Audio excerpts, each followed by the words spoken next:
Hello guys, welcome back to another video. तो आज की क्लास में हम पढ़ने वाले हैं मराठा साम्राज्य। और मैं आपको बता दूं, ये क्लास 2-3 दिन और चलेगी कंटिन्यूसली, क्योंकि मराठा साम्राज्य को हमने पार्ट्स में डिवाइड किया है और एक कहानी के तौर पर हम इसको पूरे को पढ़ रहे हैं। ठीक है ना? तो पूरी वीडियो को देखना बिना स्किप करें और आने वाले पार्ट्स को भी देखना है। तो चलिए स्टार्ट करते हैं आज का सेशन। शिवाजी महाराज ने मराठा साम्राज्य की नींव रखी थी। ठीक, किसने रखी थी? शिवाजी महाराज ने, छत्रपति शिवाजी ने। ठीक है। तब उनके बहुत सारे विरोधी पहले ही भारत में थे, जैसा कि उस समय भारत में मुगल साम्राज्य भी चल रहा था। इसके साथ साथ उस समय भारत में बहुत से यूरोपीय कंपनी भी व्यापार की दृष्टि से भारत में आ रही थी। ठीक, इतने संघर्षों के बीच छत्रपति शिवाजी महाराज ने मराठा साम्राज्य की नींव रखी।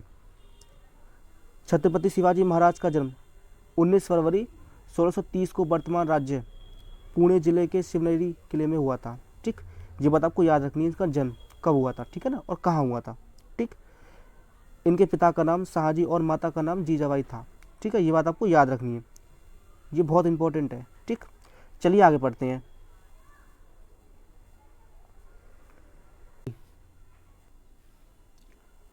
इनके पिता शाहजी बीजापुर के सुल्तान के यहाँ प्रथम श्रेणी के सूबेदार थे।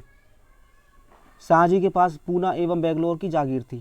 ठीक, छत्रपति शिवाजी महाराज की माता एक योद्धा थी और उन्होंने शिवाजी महाराज को बचपन से ही धार्मिक ग्रंथों का ज्ञान दिया था, जैसे रामायण, यहाँ रामायण आएगा, गलती से हो गया ये, ठीक है, इसको ठीक कर लेना, और महाभारत। उन्होंने शिवाजी महाराज को वीर योद्धा बनाने की नींव बचपन में ही रख दी थी। ठीक है। शिवाजी महाराज के गुरु रामदास थे। ये बात आपको याद रखनी है कि गुरु कौन थे। ठीक, शिवाजी महाराज का विवाह 1640 ईसा में साई बाई निम्न बालकर से हुआ था। ठीक है। शिवाजी महाराज का सबसे पहला अभियान बीजापुर के सुल्तान के विरुद्ध हुआ था। उन्होंने 1646 ईसा में तोरण के किले को जीतकर उस पर अपना अधिकार कर लिया था। इनका पहला अभियान हमेशा याद रखना है, ठीक है ना, किसके विरुद्ध था और कब हुआ था। ठीक, चलिए आगे पढ़ते हैं।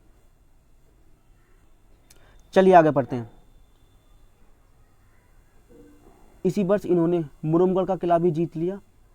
1647 में इन्होंने कोंडाना एवं चाकल का किला भी जीत लिया। ठीक, इसी क्रम में उन्होंने पुरंदर का महत्वपूर्ण किला जीत लिया, मतलब 3-3, 4-4 किले जीत लिए थे उन्होंने एक साथ। ठीक है, आगे पढ़ते हैं।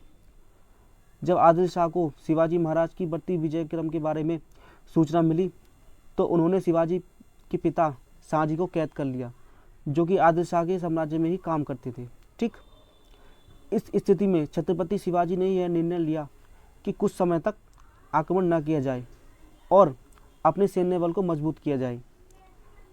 इनके पिता शाहजी जैसे ही आदिल शाह की कैद से रिहा हुए, उसके बाद महाराज शिवाजी ने पुनः अपने आक्रमण को शुरू कर दिया और फिर से किले को जीत लिया था। ठीक, ये भी आपको याद रखनी है।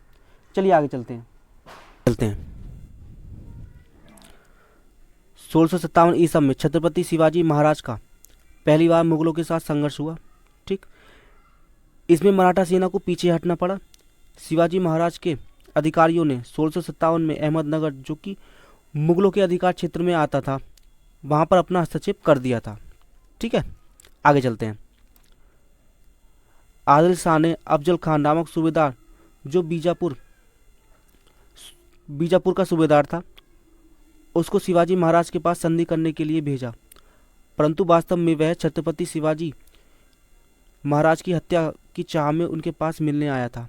ठीक, अफजल खान बीजापुर के प्रमुख सूबेदारों में से था और उसका कद लगभग 6.5 फीट जितना लंबा था। ठीक है, आगे चलते हैं।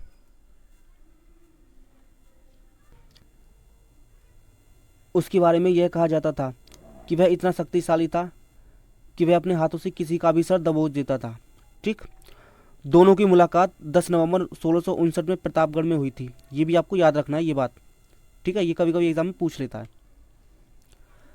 अफजल खान ने अपनी योजना के अनुसार धोखे से शिवाजी महाराज के ऊपर खंजर से प्रहार किया, परंतु स्टील का कवच होने के कारण उस खंजर का शिवाजी महाराज पर कोई असर नहीं हुआ और तब शिवाजी महाराज ने 1659 में अफजल खान की हत्या कर दी और इसी समय प्रतापगढ़ का युद्ध होता है और मराठा द्वारा बीजापुर के लगभग 3000 सैनिकों को मार दिया जाता है।